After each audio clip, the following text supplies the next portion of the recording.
사랑하는 성도 여러분, 여러분들은 바둑을 좋아하십니까? 저는 바둑을 잘 하지는 못하지만 바둑에서 프로 기사들은 수십, 수 앞을 내다본다라고 합니다. 그런데 결정적인 순간에 한 수를 잘못 두게 되면은 수십 수, 아니 그동안 쌓아온 판세가 한 번에 무너지게 됩니다. 우리의 인생도 그렇습니다.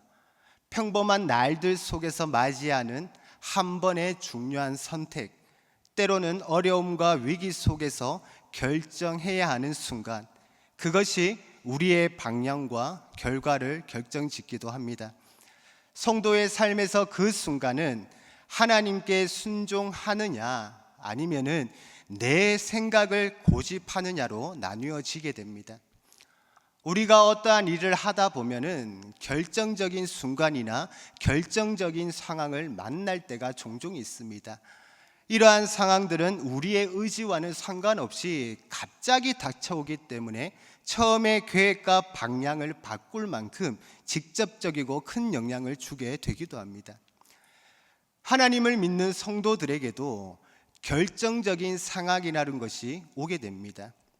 예배에 가려 했으나 가지 못하게 되는 결정적인 상황, 봉사를 하려고 하지만 못하게 되는 결정적인 상황, 나를 넘어뜨려 시험에 들게 하는 결정적인 상황, 사명을 멀리하게 하는 어쩔 수 없는 결정적인 상황에 놓여집니다. 이와 같이 오늘 본문에 나오는 예수님의 제자들에게 이러한 상황에 부딪혔습니다.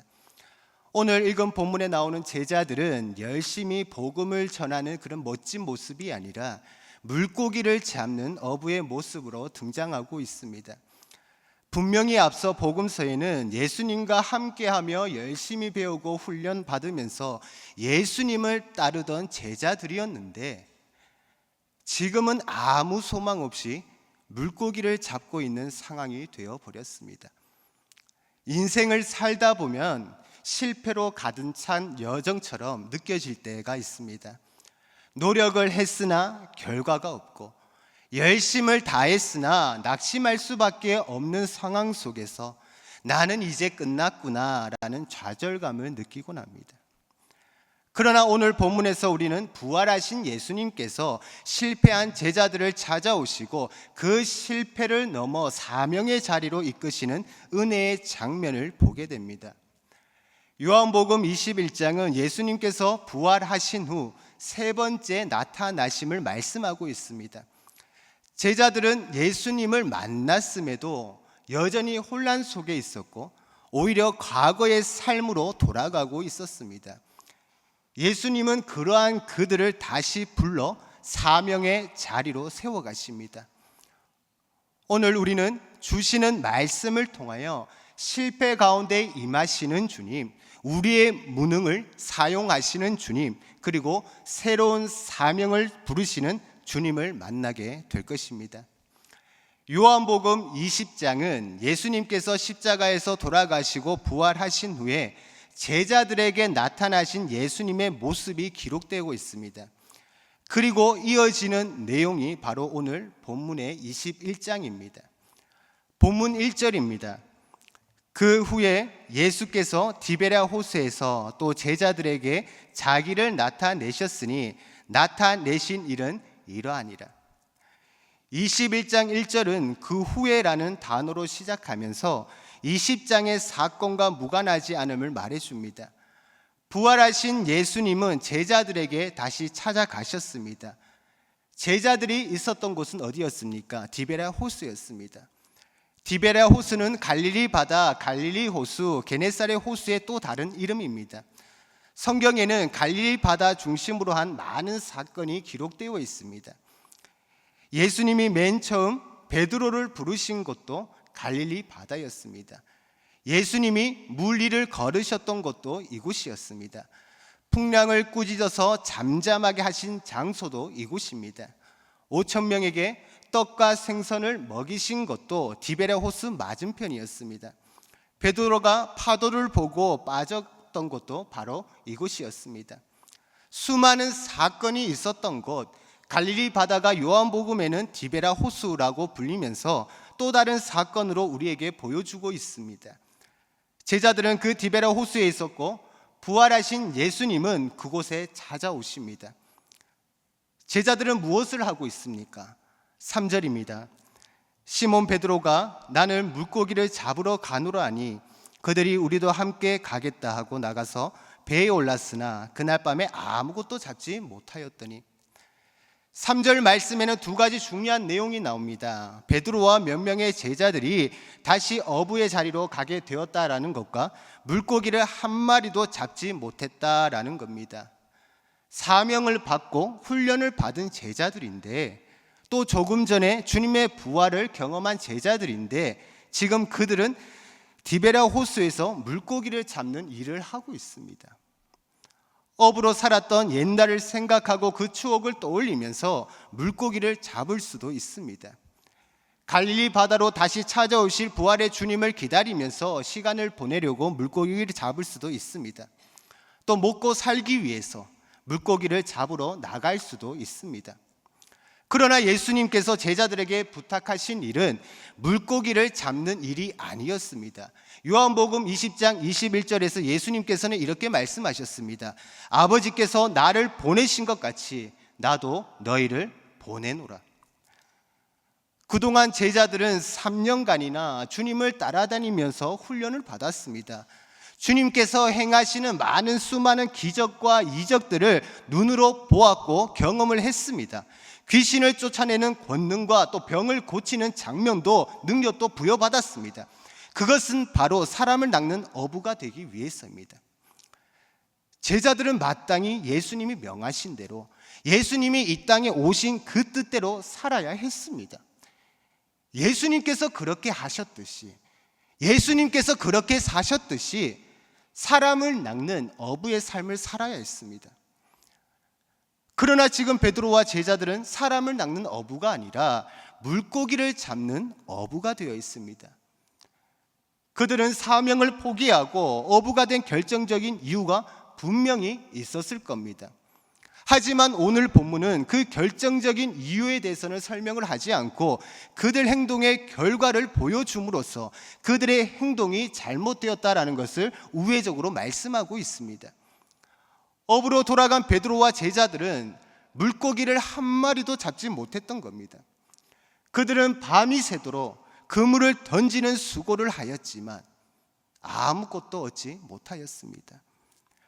물고기가 많이 잡히면은 기쁨이라도 있을 텐데 한 마리도 잡지 못하였으니 얼마나 힘이 들었겠습니까?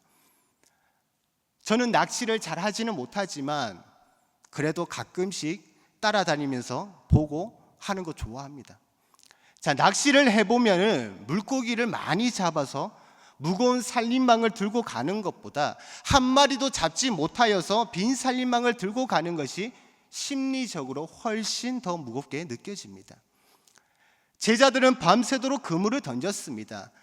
하지만 한 마리도 잡지 못한 빈 그물만 보게 될 뿐입니다. 빈 그물이 들려 올려질 때마다 제자들은 힘이 빠지고 실망합니다. 기대하면서 힘껏 들어 올린 그물에 아무것도 잡히지 않았다라는 사실을 볼 때 그들은 낙심합니다.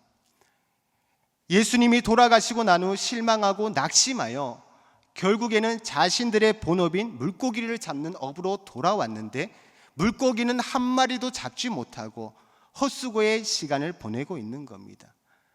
실망과 실패의 연속입니다. 왜 이들은 지금의 실패한 인생의 시간들을 보내고 있는 것일까요? 실패와 낙심으로 고기를 잡고 있는 베드로와 다른 제자들을 보며 실패를 넘어 사명으로 가는 삶은 어떠한 것인지를 말씀을 듣고 깨닫는 은혜의 시간 되기를 원합니다. 첫 번째로 실패를 넘어 사명으로 가는 길은 옛사람으로 돌아가지 말아야 합니다. 본문 3절을 보면 시몬 베드로가 나는 물고기를 잡으러 가노라 하니라고 말하고 있습니다. 예수님은 말씀대로 부활하셨고 제자들에게 여러 차례 나셨습니다. 그럼에도 베드로와 제자들은 고향 갈릴리로 다시 돌아가고 과거에 하던 어부의 삶으로 돌아갔습니다. 이것은 단순히 그냥 고향 방문이나 생계 유지가 아니라 사도로서의 부르심에서 벗어난 겁니다. 어부로 돌아간 베드로의 모습은 잘 이해가 되지 않습니다. 바로 직전에 부활의 주님을 만났던 베드로와 제자들이 왜 어부가 되었을까요? 부활하신 주님을 만났으면 기쁨과 그 감격 속에서 더 열심히 사명을 감당해야 하는데 왜 이렇게 되었을까요? 요한은 무슨 의도로 베드로와 제자들이 어부로 돌아가는 모습과 실패한 모습을 기록했을까요? 이것은 많은 의문들을 낳게 하는 본문이기도 합니다.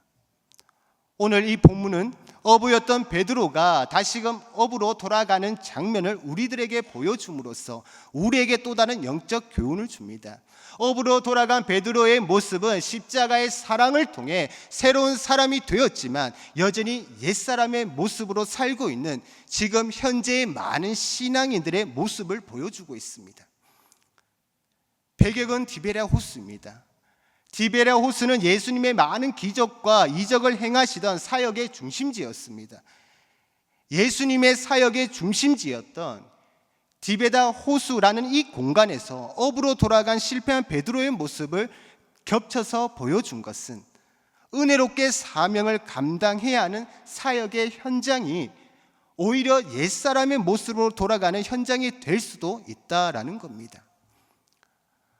우리는 오늘날 디베랴 호수와 같은 사역의 현장 또 삶의 현장 속에서도 옛사람의 모습을 발견하게 됩니다. 그곳은 먼 곳이 아니라 디베랴 호수입니다. 은혜로운 디베랴 호수와 옛사람이 드러나는 현장은 결코 멀리 떨어져 있지 않습니다. 동일한 장소입니다. 은혜로운 사역의 현장이라고 해서 은혜로운 교회 공동체 속에 있다라고 해서 우리의 옛사람이 없어지는 것이 아닙니다. 베드로는 분명 예수 그리스도로 말미암아 새 사람이 되었습니다. 그러나 옛사람으로 돌아가고 말았습니다. 본문은 베드로가 어부로 돌아간 이유를 기록하고 있지는 않습니다. 베드로는 예수님을 3번이나 부인했고 그 죄책감과 부끄러운 수치는 쉽게 사라지지 않았을 겁니다. 비록 부활하신 예수님을 보았지만 만났지만 나는 여전히 실패자다, 주님의 제자로서는 더 이상 자격이 없다라는 마음이 베드로를 과거로 이끌지 않았을까 생각해 봅니다. 우리는 때때로 그러할 때가 있습니다. 신앙생활을 하다가 실패하고 죄를 짓고 기도하는데 기도에 응답이 없게 되면 나는 안 되는 사람이구나, 나는 이제 더 이상 소망이 없구나 라고 하며 세상의 방식으로 다시 돌아가고 싶어지게 됩니다. 그러나 주님은 그 자리를 외면하지 않으신다라는 겁니다. 오늘의 말씀에는 베드로를 어부로 돌아가게 한 이유보다도 베드로가 지금 어부의 자리로 다시 돌아갔다는 것에 초점을 맞추고 있습니다. 부활의 주님을 다시 만났음에도 베드로가 물고기를 잡으러 간다고 하자 다른 제자들도 아무 말 없이 함께 동행합니다. 사명자가 있어야 할 자리를 벗어나 다른 자리로 가고 있는 겁니다. 사명을 떠나 옛사람으로 돌아간 결과는 빈 그물뿐입니다. 오늘날 예수님을 믿는 많은 사람들이 예수님을 만나고 첫사랑을 경험하며 새 사람이 되었지만 여전히 옛사람의 모습을 버리지 못하고 옛사람으로 다시 돌아가 옛사람처럼 살아갈 때가 많이 있습니다. 예수님을 만난 회심은 순간이지만 예수님을 믿으며 성화되어가는 과정은 점진적인 겁니다. 계속적으로 힘쓰고 애쓰며 예수님을 따르는 제자로서 성화의 삶을 이어가야만 합니다. 우리의 영은 주님을 바라나 우리의 육신은 옛것으로 돌아가고자 합니다. 용수철을 당기면 어떻습니까? 용수철을 그냥 당겨버리면 다시 제자리로 오죠. 다시 제자리로 가려는 힘을 발휘하는 것처럼 인간은 옛것을 고집하며 돌아가려고 합니다. 출애굽한 이스라엘 백성들이 홍해를 가르고 불기둥과 또 구름 기둥으로 인도하시며 만나와 메추라기를 내리시는 하나님의 놀라운 능력과 역사들을 계속적으로 경험하고서도 애굽의 노예로 산 그때를 그리워하며 돌아가려고 했어요. 그것은 우리 안에 항상 남아있는 죄의 습성 때문입니다. 새 것이 되었음에도 옛 것을 그리워하고 돌아가고 싶어하는 어리석고 나약한 인간의 본성입니다. 예수님은 누가복음 9장 62절에 예수께서 이르시되 손에 쟁기를 잡고 뒤를 돌아보는 자는 하나님의 나라에 합당하지 아니하니라 하시니라 라고 말씀을 합니다. 죄악으로 말미암아 소돔과 고모라의 성의 멸망 가운데에 롯의 가족들을 구원해 주셨지만 창세기 19장 26절에서 롯의 아내는 뒤를 보았으므로 소금 기둥이 되었다라고 말씀을 합니다. 사도 바울은 로마서 7장 19절에 내가 원하는 바 선을 행하지 아니하고 도리어 원하지 아니하는 바 악을 행하는도다라고 말합니다. 옛사람은 끊임없이 우리 모두를 괴롭히고 있습니다. 우리는 예수 그리스도의 이름으로 옛사람을 대적하고 끊어내야 합니다. 우리는 예수 그리스도의 능력으로 옛것에서 벗어나야만 합니다. 고린도후서 5장 17절에는 그런즉 누구든지 그리스도 안에 있으면 새로운 피조물이라 이전 것은 지나갔으니 보라 새 것이 되었도다 라고 말씀을 합니다. 주 안에 있는 자들에게서 이전 것은 모두 지나가 버렸습니다. 옛사람도 지나갔고 옛생활도 지나갔으며 불명예스러운 전력들도 모두 지나갔습니다. 완전한 새 사람이 되었기에 성도들은 옛생활로 돌아가거나 옛생활에 얽매이거나 세상과 짝하는 어리석음을 범하지 않아야 합니다. 애벌레는 땅만 기어다니지만 고치에서 나비로 변하면 하늘을 날 수 있습니다. 예수님 안에서 우리는 단순히 조금 나은 애벌레가 아니라 전혀 다른 차원의 존재로 변화합니다. 옛것은 지나가고 새로운 비전과 자유가 주어지는 겁니다. 예수 그리스도 안에 있는 모두는 새로운 피조물입니다. 본질적으로 새롭게 된 사람들을 말합니다.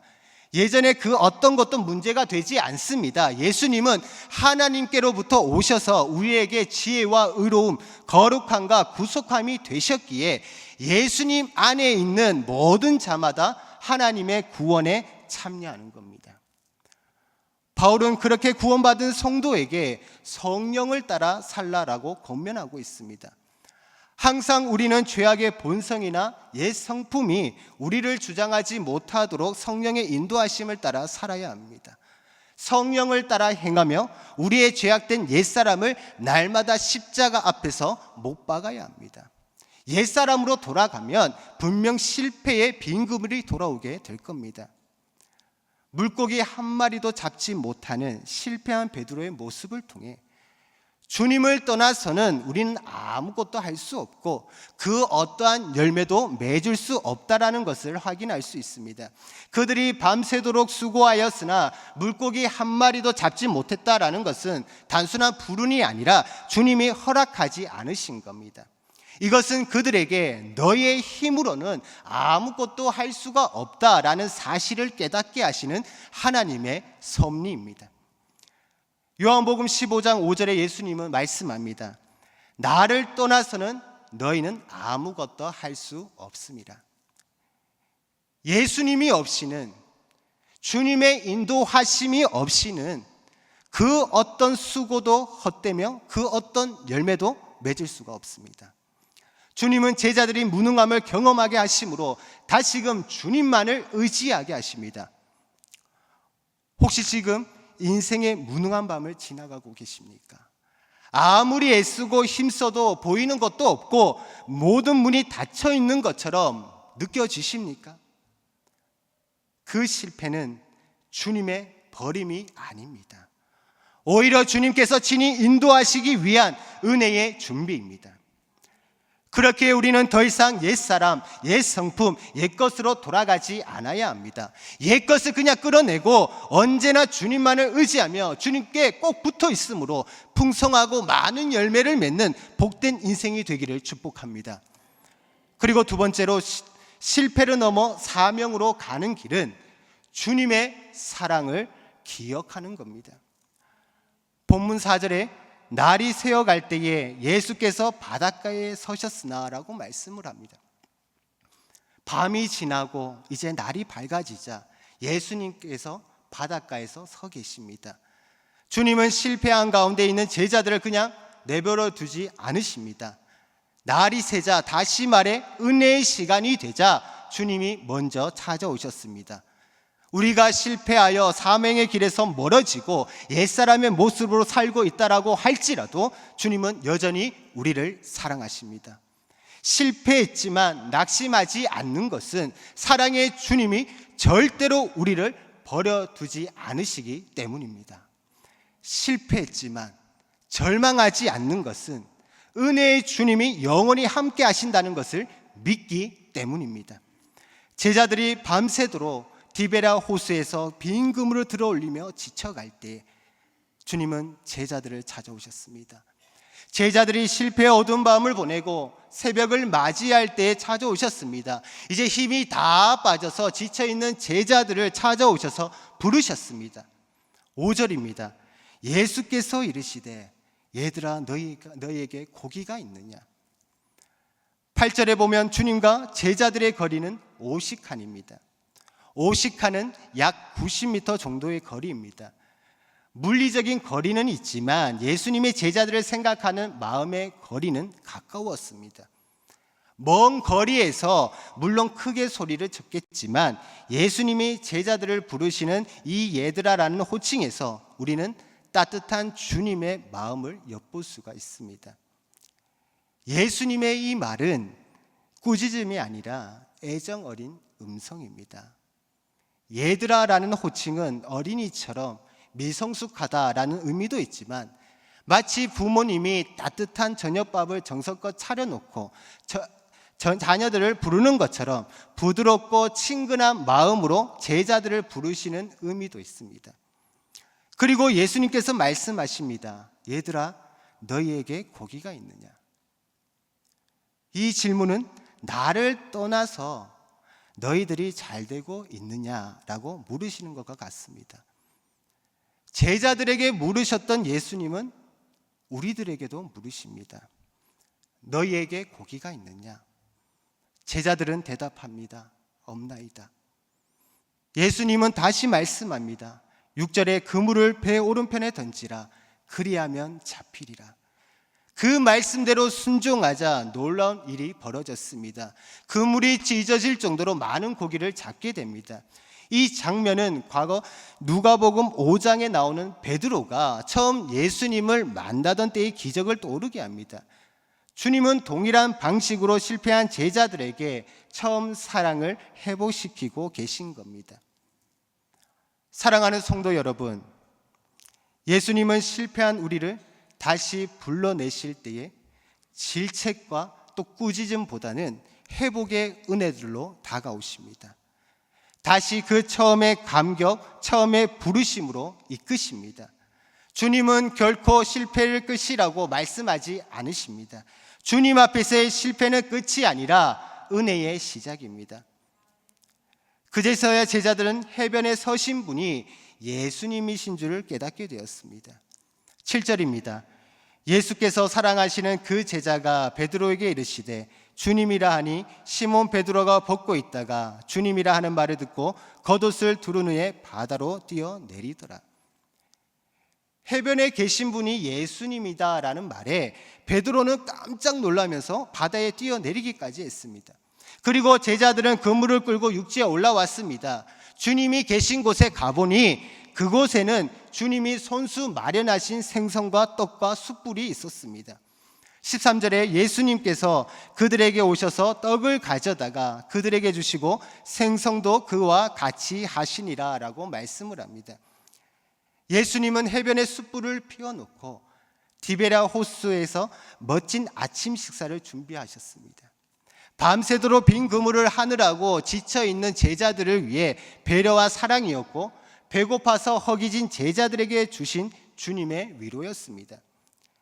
예수님은 제자들을 꾸짖지 않으시고 떡과 생선으로 배불리 먹이셨습니다. 우리가 실패했어도 우리가 잘못했어도 예수님은 따뜻하게 안아주시고 품으십니다. 주님은 우리가 실패 가운데 있을 때에도 여전히 우리를 위하여 일하고 계십니다. 그리고 우리가 돌아왔을 때 줄 은혜를 준비하고 계십니다. 또한 숯불은 베드로가 예수님을 부인하던 그 장소와 분위기를 떠올리게 합니다. 주님은 상처의 자리를 다시 찾아가셔서 회복의 자리로 만드십니다. 부끄러운 장소가 이제는 은혜의 만찬 자리가 되는 것입니다. 예수님은 힘든 인생 속에서 실망하고 넘어져 있는 우리에게 따뜻한 식탁을 차려놓고 주님과의 식탁 교제 속에서 참 위로와 평안을 베풀어 주십니다. 우리는 그 예수님 앞으로 나아가야 합니다. 부르심 앞에 즉각적인 순종으로 반응을 해야 합니다. 그러한 우리들을 예수님은 만나주시고 사랑한다라고 위로하시며 영원히 함께 하실 것입니다. 그리고 세 번째로, 실패에서 사명으로 가는 길은 복음의 사명자라는 사실을 잊지 않는 겁니다. 오늘 본문은 아직 베드로가 사명을 회복하는 장면 이전이지만 이 모든 흐름은 그 회복을 향하여 나아가고 있습니다. 15절 이하에는 제자들을 배불리 먹이신 후에 베드로에게 다시금 사명을 주시는 내용이 나옵니다. 예수님은 베드로에게 물으십니다. 요한의 아들 시몬아, 내가 이 사람들보다 나를 더 사랑하느냐? 베드로는 대답합니다. 주님, 그러하나이다. 내가 주님을 사랑하는 줄을 주님께서 아시나이다. 그런 베드로에게 예수님은 내 어린 양을 먹이라라고 말씀을 합니다. 그리고 두 번째로 물으십니다. 요한의 아들 시몬아, 내가 나를 사랑하느냐? 베드로는 또 대답합니다. 내가 그러하나이다. 내가 주님을 사랑하는 줄을 주님께서 아시나이다. 그럼 베드로에게 예수님은 내 양을 치라라고 말씀을 합니다. 예수님은 세 번째로 베드로에게 물으십니다. 요한의 아들 시몬아, 내가 나를 사랑하느냐? 세 번째 물으시는 예수님 앞에 베드로는 근심하며 다시 대답을 합니다. 주님, 모든 것을 아시오매 내가 주님을 사랑하는 줄을 주님께서 아시나이다. 그럼 베드로에게 예수님은 내 양을 먹이라 라고 말씀하십니다. 세 번이나 주님을 부인했던 베드로에게 예수님은 세 번이나 그의 마음과 사랑을 확인하셨습니다. 그리고 다시금 사명을 주셨습니다. 내 양을 먹이라, 내 양을 치라. 예수님은 제자의 사명을 포기하고 어부의 자리로 머물러 있는 베드로와 제자들을 찾아오시고 먹이시며 위로하신 후에 다시금 사명을 부여하셨습니다. 사명을 감당하는 것은 제자들의 본분이며 하나님 나라 백성들의 의무입니다. 사업이나 진로, 또 미래의 계획, 그리고 세상의 것들은 이익이 없으면 포기할 수 있습니다. 그냥 방향을 바꿀 수도 있습니다. 이것이 아니면, 안 되면 다른 것도 할 수가 있어요. 그러나 사명은요, 그렇게 할 수는 없습니다. 견디기 힘들어도, 때로는 억울해도, 너무나 외롭고 고통스러워도 절대로 포기해서는 안 됩니다. 때로는 사명이라는 십자가의 무게가 나를 짓누른다라고 할지라도 우리는 내려놓을 수 없습니다. 우리가 가야 할 길이고 우리가 있어야 할 자리이기 때문입니다. 또한 우리가 살아가는 이유이자 목적이기도 합니다. 사도 바울은 복음이라는 사명을 위하여 수많은 고통과 고난을 당했습니다. 물에 빠진 적도 있었고 돌에 맞아 죽을 뻔한 적도 있었어요. 강도의 위협과 배고픔의 고통을 겪었습니다. 매를 맞은 적도 있었고 감옥에 갇힌 적도 있었습니다. 그렇게 많은 위험과 아픔, 고통을 겪었음에도 바울이 그 사명을 절대로 포기하지 않는 한 가지, 그 이유는 주 예수 그리스도께 받은 사명이었기 때문입니다. 우리의 모든 죄를 위해 십자가를 대신 지시고 모든 물과 피를 흘려주시는 예수님, 죽기까지 나를 사랑하신 예수님이 하늘로 가시기 전 우리에게 맡기신 사명이기 때문입니다. 바울은 사도행전 20장 24절에서 이렇게 고백합니다. 내가 달려갈 길과 주 예수께 받은 사명, 곧 하나님의 은혜의 복음을 전하는 일에 마치려 하면은 나의 생명조차 조금 더 귀한 것은 여기지 아니하노라. 아멘. 바울은 사명을 위해 자신의 배경도, 자신이 가지고 있는 모든 것도 목숨까지 내놓았습니다. 우리는 예수님께 빚진 자로서 복음 앞에, 사명 앞에 끝까지 포기하지 않고 다시 십자가 앞으로 나아가는 자들이 되어야 합니다. 요한복음 다음에는 뭐죠? 사도행전이죠. 복음서에는 제자들의 실수와 실패, 또 미성숙한 모습들이 기록되어 있지만 그 뒤에 등장하고 있는 사도행전에는 성령의 권능을 받고 능력을 받은 제자들의 귀한 사역들이 기록되어 있습니다. 요한복음 21장까지 기록되어 있지만 20장 30절부터 31절에 이미 요한복음을 기록한 목적이 나옵니다. 그렇게 20장에서 그냥 요한복음이 끝나도 내용상으로는 전혀 문제가 없을 수도 있습니다. 20장에서 요한복음이 끝나고 바로 사도행전으로 바로 넘어갈 수도 있습니다. 그러나 요한복음 20장과 또 사도행전 사이에 제자들의 실패와 주님의 위로, 다시금 사명을 주시는 장면이 담긴 21장이 있기에 담대히 복음을 선포하는 사도 베드로를 만날 수 있게 됩니다. 그 주님의 사랑과 위로가 넘치는 21장이 있기에 제자들이 회복되었고 주님의 약속하신 성령의 충만함을 입고 사도로서의 사명을 끝까지 감당하며 나아가게 됩니다. 우리가 앞으로 사도행전적인 사역들을 감당할 때에도 요한복음 21장에 기록된 제자들의 실패와 연약한 모습, 그럼에도 끝까지 사랑하시고 찾아오시는 주님을 기억하기를 원합니다. 또한 비록 식수하고 넘어져서 옛사람으로 돌아갔다라고 할지라도 예수님은 우리를 다시 찾아오십니다. 떡과 생선으로 제자들을 위로하시는 주님의 모습은 비록 실패했다 할지라도 우리를 포기하지 않으시고 끝까지 사랑하시는 주님의 은혜요 사랑입니다. 그 주님의 사랑 앞에 겸손히 나아가기만 하면 주님은 우리의 상처와 아픔을 치유하시고 우리의 사명을 회복시키십니다. 예수님은 그렇게 실패한 자들을 찾아오시고 아무것도 할 수 없는 그들을 다시 부르시며 은혜로 사명을 맡기십니다. 우리의 실패는 끝이 아닙니다. 실패는 우리가 사명을 감당할 준비가 되는 하나님의 도구일 수 있습니다. 하나님의 은혜는 실패한 자를 포기하지 않고 오히려 그들을 사용하여 하나님의 나라를 세워 가십니다. 사랑하는 성도 여러분, 실패를 넘어 사명으로 나아가십시오. 절망을 넘어 소망으로 나아가십시오. 어두움을 넘어 빛으로 나아가십시오. 이제 우리는 실패와 좌절을 넘어서 사명으로 나아가야 할 때입니다. 예수님의 약속을 믿고 기도와 말씀으로 나아가 성령의 충만함을 입고 예수님의 능력으로 사명을 감당하는 하나님의 사람들이 되기를 원합니다. 말씀을 맺겠습니다. 모든 것이 끝이라고 생각할 때에 주님은 다시 시작하십니다. 모든 것이 절망이라고 낙심할 때에 주님은 다시 소망을 부어주십니다. 오늘도 인생의 무게와 여러 가지 시험과 고난으로 지쳐 쓰러져 낙심하고 있는 우리를 찾아오시고 사랑한다 라고 말씀하시며 우리를 먹이시고 위로하십니다. 그리고 다시 우리에게 사명을 맡겨주십니다. 그 주님 앞에 우리가 해야 할 것은 겸손함으로 온전히 순종하는 겁니다. 그 주님의 부르심 앞에 즉각적으로 반응하는 겁니다.